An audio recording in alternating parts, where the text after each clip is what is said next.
Deep in the heart of a rural community in the eastern part of Uganda lies the village of Mifumi. This winding road is taking us to Mifumi Primary School.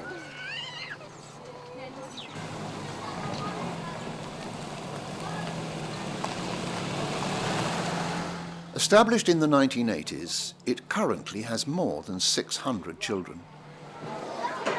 Mifumi offers nursery and preschool education with all its known benefits. Don't stand on the table. You sit down. Sit. Have a sit down, sir. Okay, let's begin. Sit down. If you're happy and you know, clap your hands. For the girls especially, it has been shown that the earlier and the longer they stay in formal education, the better their chances in life. These children come from very poor homes. This is a typical homestead where the children live. In Mifumi, peanuts are a major crop. Here they are shelling the nuts. It's a rural community, raising cattle and other livestock.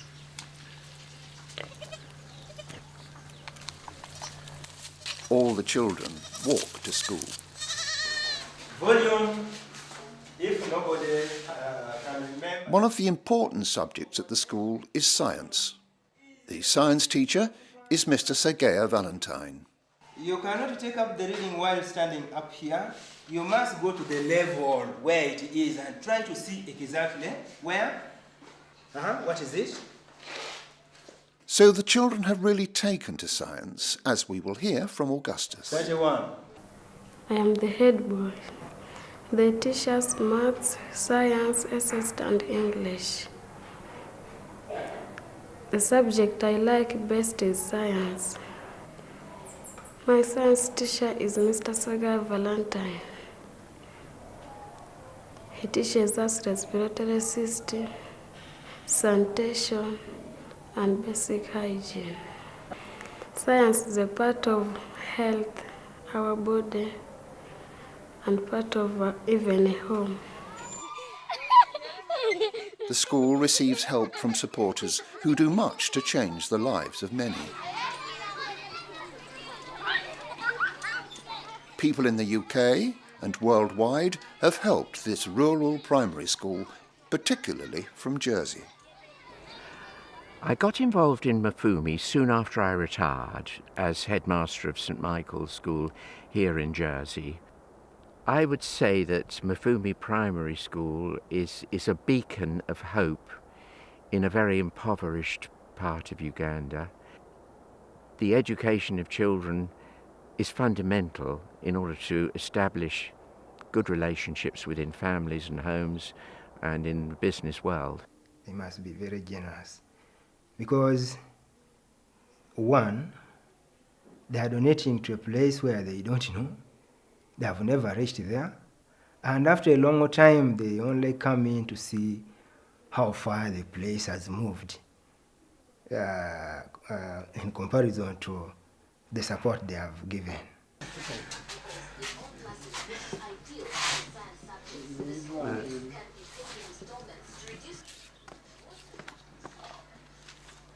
Most of the children come to school without breakfast. So, through the generosity of the donors, Mifumi puts a mug of porridge into the hands of every child in this school, every day of school.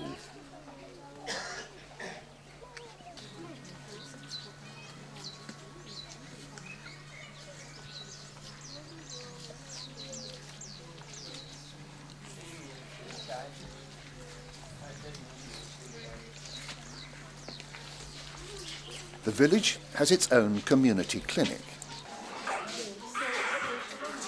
Part of this health centre was built by volunteers who come from Jersey. There are lots of health problems in the village, such as malnutrition and AIDS. Sometimes the children need injections to prevent them from getting sick. Sorry.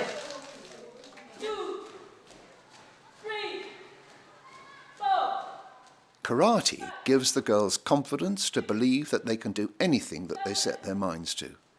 It motivates them to do their best. Through karate, girls receive the physical and mental conditioning they need to avoid risky situations.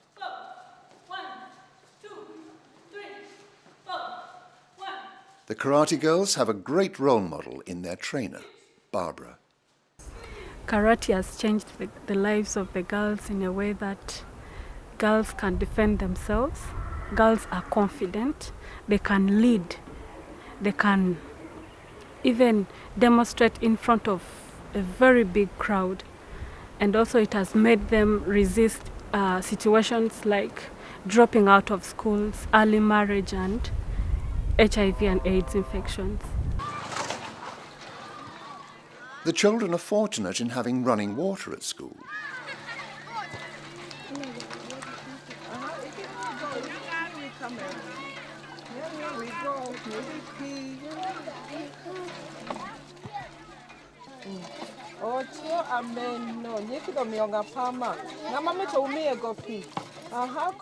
None of these children have water at home, which means that every day women and girls must carry water from the well.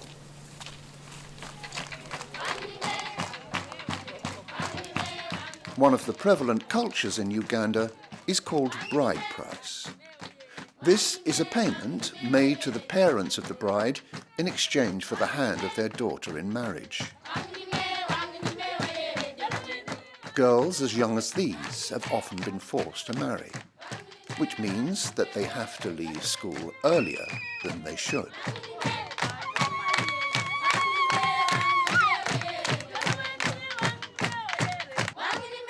Mifumi has campaigned against the negative aspects of this culture.